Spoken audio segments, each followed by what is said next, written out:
Assalamualaikum warahmatullahi wabarakatuh.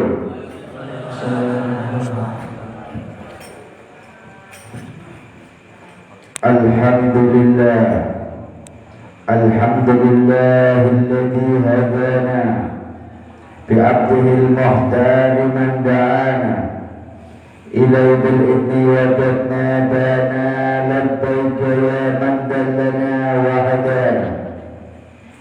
Sallallahu alaihi Allah barikul ladzi bika ya musafa au khasana wa hadana.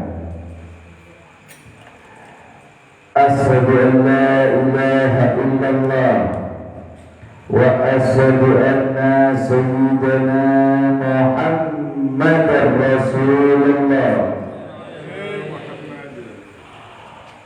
Allahumma salli ala sayyidina wa maulana Muhammad nurika sari wa madadikal jari wajma'ni bihi fi kulli adwari wa ala alihi wa sahbihi ya nur.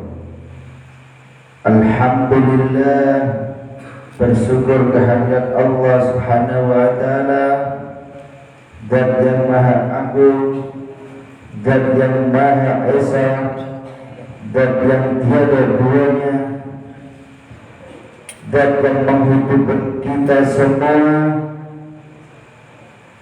Zat yang memberikan kita kenikmatan. Bersyukur kepada Allah Subhanahu wa taala yang memberikan kita nikmat iman, nikmat Islam, dan juga nikmat ihsan, dan tak lupa juga nikmat yang paling agung, nikmat menjadi umat daripada Nabi Muhammad sallallahu alaihi wasallam. Bersyukur kepada Allah Subhanahu wa taala yang menciptakan kaki, mengizinkan kaki kita semua melangkahkan ke tempat majlis yang insya Allah penuh dengan rahmatnya Allah Subhanahu wa taala. Bersyukur kepada Allah Subhanahu wa taala yang memberikan kita mata, mengizinkan kita semua melihat para kekasih daripada Rasulullah sallallahu alaihi wasallam, melihat para ulama Rasulullah sallallahu alaihi wasallam, dan bisa memandang wajah daripada keturunan Nabi Muhammad sallallahu alaihi wasallam. Salawat dan salam kepada junjungan Nabi besar Nabi Muhammad sallallahu alaihi wasallam, Nabi yang paling mulia di seluruh nabi tanpa mengurangi kemuliaan kepada nabi-nabi yang lain, yang insya Allah semua yang hadir mengharapkan syafaat ummah daripada Nabi Muhammad. Mudah-mudahan kita semua mendapatkan syafaat daripada Rasulullah sallallahu alaihi wasallam.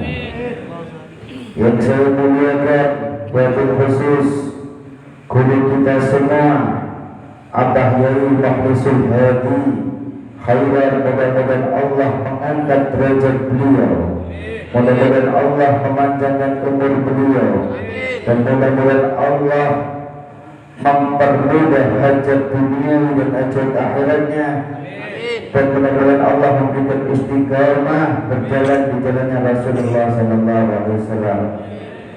Dan yang saya cintai juga para hadirin dan hadirat yang dimuliakan Allah Subhanahu wa taala, mudah-mudahan pulang dari sini dosa-dosa kita diampuni oleh Allah Subhanahu wa taala. Yang sakit diangkat penyakitnya oleh Allah Subhanahu wa taala. Pulang dari sini semua mendapatkan rezeki yang halal dan thayyibah. Sebelum utang-utangnya cepat dan lunas, sebelum utang semutangi dan cepat lali. Insya Allah saya ngamin ibu-ibunya lah, pengaruh semutangi dan lali. Mudah-mudahan sing nam-nam sing guru lagi dan cepat dan lali. Alhamdulillahirabbil alamin. Kita sekarang memasuki bulan daripada bulan Jumadil Akhir. Bulan Jumadil Akhir itu bulan yang mulia karena ada kejadian mulia. Seluruh bulan itu menjadi mulia karena setiap bulan-bulan dilalui ketika dalam kehidupan kepada baginda Nabi Muhammad.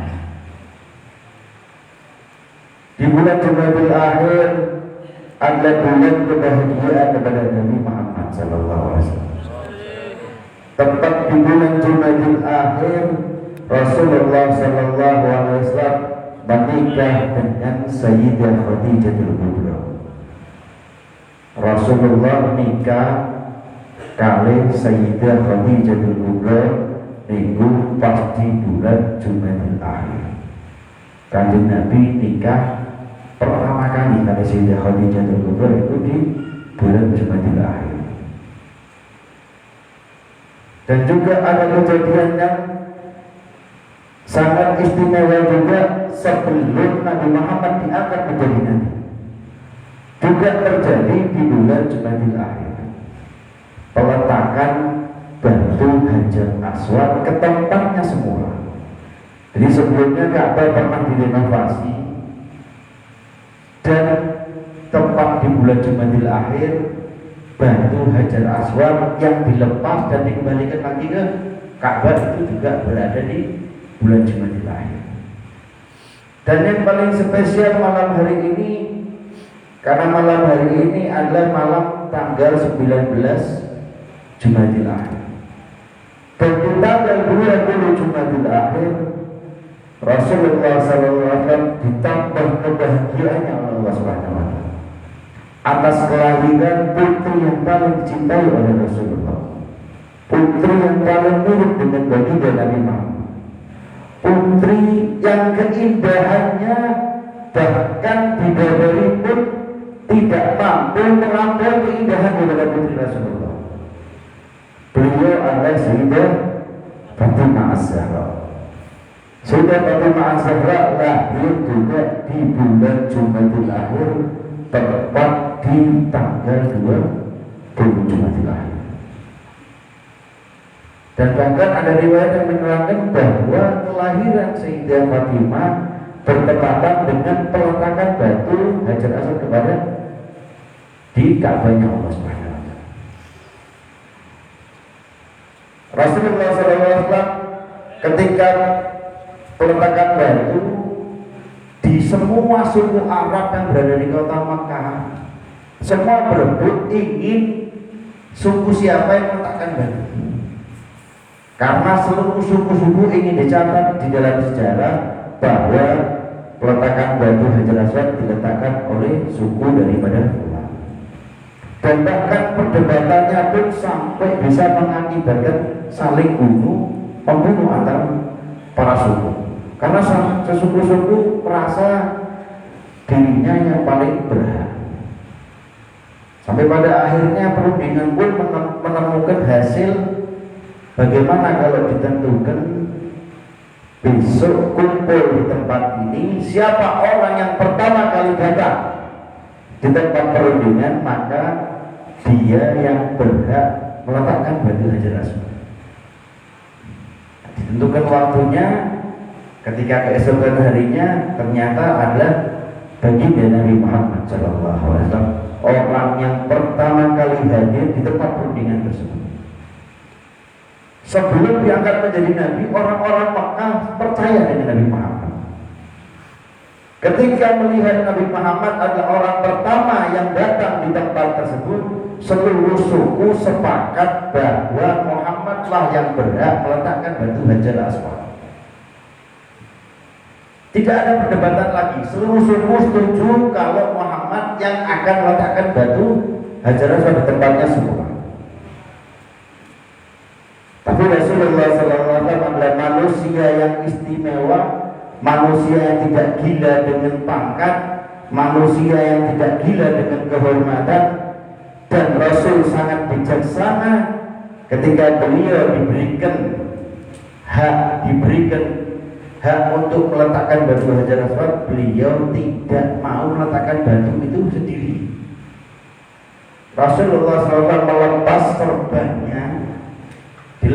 serbannya, dihamparkan di tanah, diletakkan batu Hajar Aswad di atas serban suci Rasulullah SAW. Kemudian memerintahkan kepada seluruh kepala suku orang-orang Arab yang ada di kota Mekah untuk mengangkat bersama-sama batu Hajar Aswad dan meletakkan batu tersebut bersama-sama. Dan bahkan solusi yang diberikan Rasulullah tidak terpikir oleh orang-orang yang ada di zaman waktu itu, sehingga orang-orang Arab memiliki kedudukan yang sama. Setiap pemimpin suku memiliki kedudukan yang sama. Itu karena saking adilnya Nabi Muhammad SAW. Belum diangkat menjadi Nabi, sudah memberikan contoh yang baik kepada orang-orang yang berada di sekitar Nabi Muhammad. Itu adalah Nabi Muhammad sebelum diangkat Nabi, 5 tahun sebelum masa kenabian. Dan kemudian hari ini saya nyatakan hari yang paling istimewa, hari yang spesial karena bertepatan dengan kelahiran daripada Sayyidah Fatimah Az-Zahra. Sayyidah Fatimah adalah anak yang paling cintai oleh Rasulullah, anak yang paling mirip dengan Rasulullah SAW. Dan bahkan keindahannya pun para ulama, keindahan bidadari Sayyidah Fatimah lebih indah daripada bidadari. Karena orang bisa menyebut, orang sering menyebut dengan Sayyidah Fatimah adalah manusia paling mirip dengan Nabi Muhammad. Sedangkan kalau Nabi Muhammad adalah manusia yang paling tampan, begitu juga dengan Sayyidah Fatimah Az-Zahra, wanita yang paling indah. Beliau digelari Az-Zahra karena beliau tidak pernah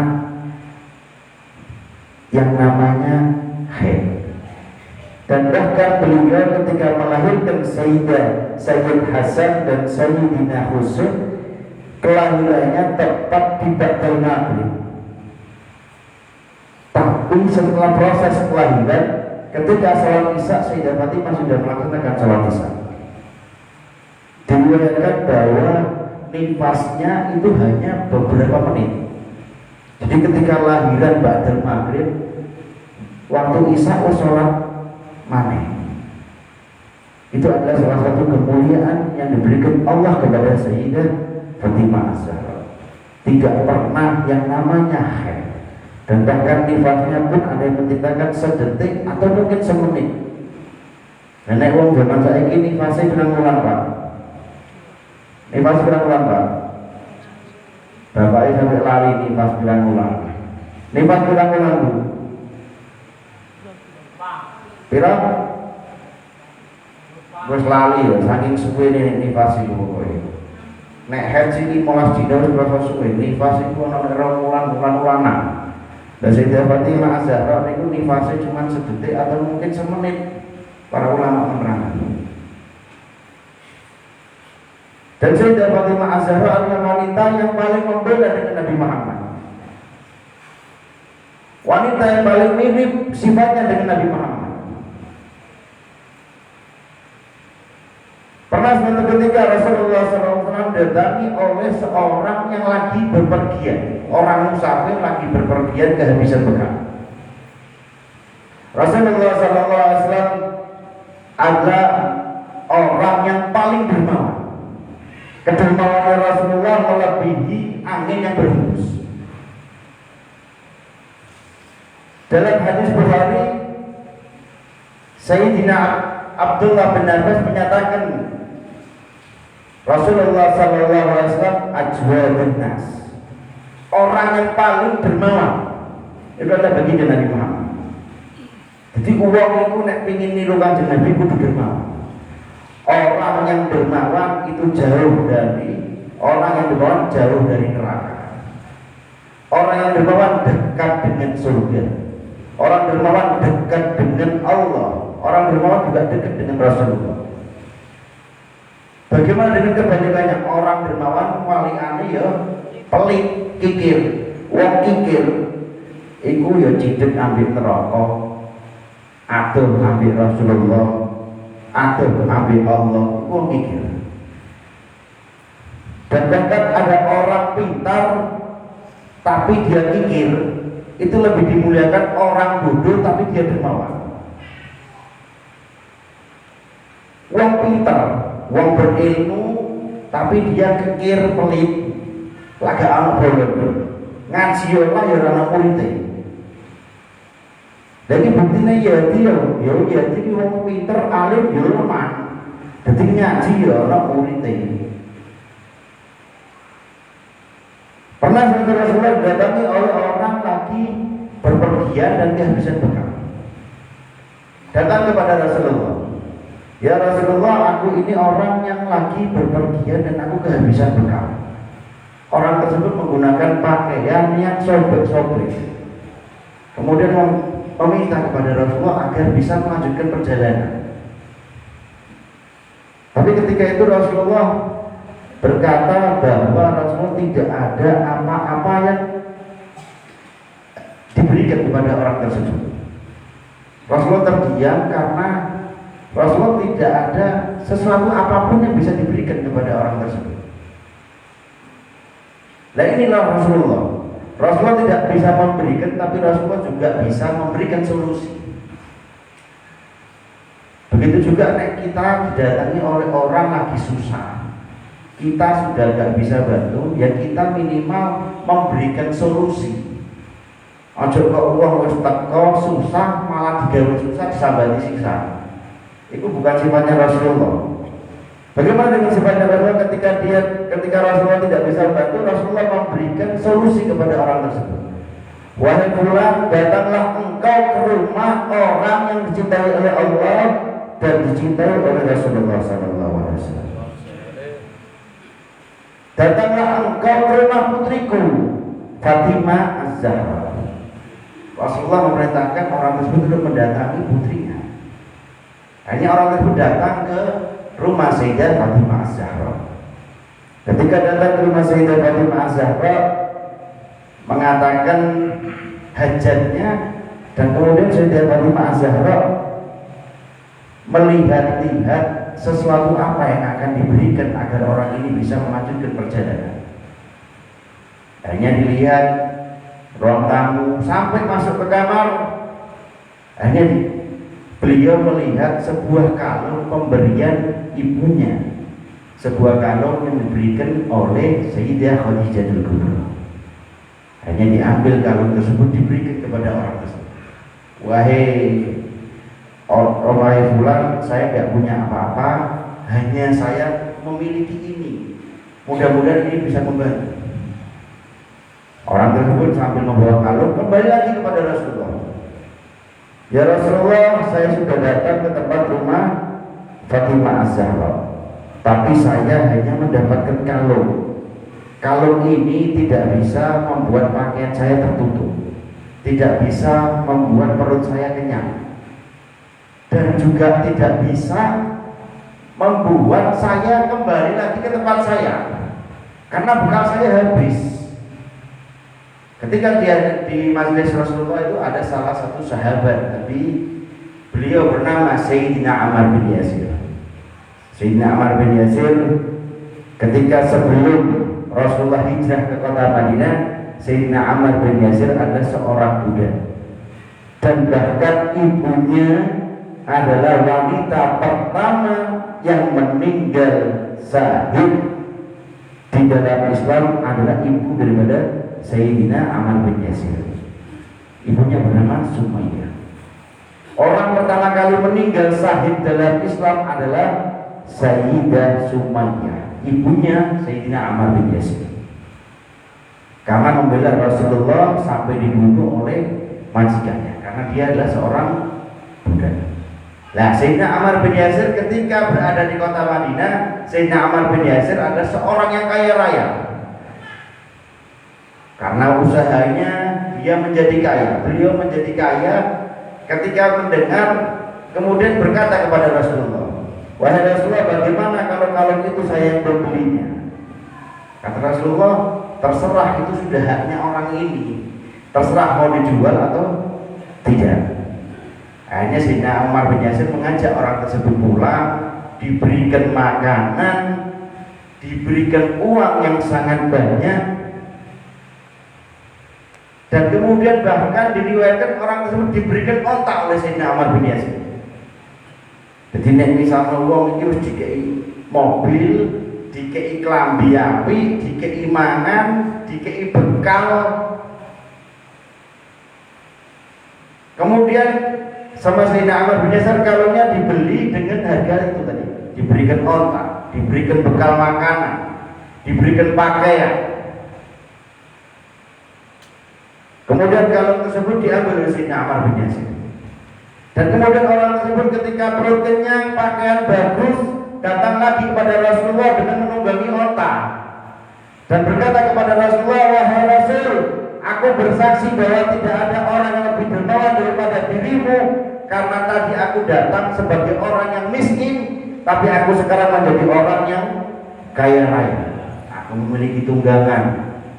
Kemudian dia mengucapkan terima kasih pada Nabi Muhammad, dan Nabi Muhammad berkata kepada orang tersebut, wahai fulan, berdoalah untuk anakku Fatimah Az-Zahra. Kemudian orang-orang tersebut berdoa dengan mengatakan, ya Allah, berikan Sayyidah Fatimah Az-Zahra sesuatu apapun yang tidak dimiliki oleh orang-orang lain. Rasulullah mengatakan bahwa doamu sudah diijabah oleh Allah Subhanahu wa taala. Karena Sayyidah Fatimah memiliki yang tidak dimiliki oleh orang-orang yang lain. Sayyidah Fatimah memiliki seorang ayah yang menjadi nabi. Orang tersebut kembali pulang. Sayyidina Ammar bin Yasir memanggil budaknya dan membawakan kalung tersebut, berkata kepada budaknya, wahai budakku, engkau sekarang aku merdekakan, dan kalung ini tolong kau berikan kepada Rasulullah, dan engkau juga aku berikan kepada Rasulullah. Budak beserta kalungnya tadi datang kepada Rasulullah, wahai Rasul, majikanku Ammar telah membebaskanku dan aku diberikan kepada dirimu, dan juga kalung ini diberikan kepada dirimu. Kemudian Rasul mengatakan bahwa kalau begitu engkau kembalikan kalung itu kepada orang yang punya. Datang ke rumah Sayyidah Fatimah Az-Zahra. Ketika diketuk pintunya, dibuka oleh Sayyidah Fatimah Az-Zahra, wahai Fatimah, ini kalung dihadiahkan oleh Rasulullah untuk dirimu, dan juga aku dihadiahkan oleh Rasulullah untuk dirimu juga. Sayyidah Fatimah Az-Zahra terkaget bahwa kalung tadi yang diberikan kepada orang yang lagi kekurangan, orang yang kelaparan, sekarang kembali lagi dan bahkan mendapatkan tambahan seorang budak. Kata Sayyidah Fatimah Az-Zahra, aku ambil lagi kalungnya, dan sementara engkau seorang budak, kebahagiaan seorang budak adalah ketika mendapatkan kemerdekaan. Dan engkau sekarang aku merdekakan karena engkau ada budak.